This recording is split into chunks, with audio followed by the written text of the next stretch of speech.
What's up guys? So iOS news and update muna tayo ngayon. So hindi ko na patatagalin pa. Let's go! So yun guys, so magre-release si Apple ng bagong update. Ito yung iOS 17.1.2. So ilalabas ni Apple to ngayong linggo. So bakit naglabas si Apple ng 17.1.2?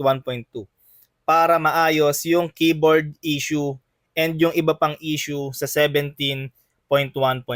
Pati na rin yung sa Wi-Fi issue. Actually guys, dahil sa update na 17.1.2 ay madedelay ang pag-release ng 17.2. Actually guys, ngayon ay naka-beta na ako, nasa 17.2 na ako, na beta 3. So magre-release ako itong mga susunod na araw ng update about sa iOS 17.2. Sa ngayon guys, maganda yung pinapakitang performance ng 17.2. Although beta pa lang siya, pero maganda na rin naman yung performance na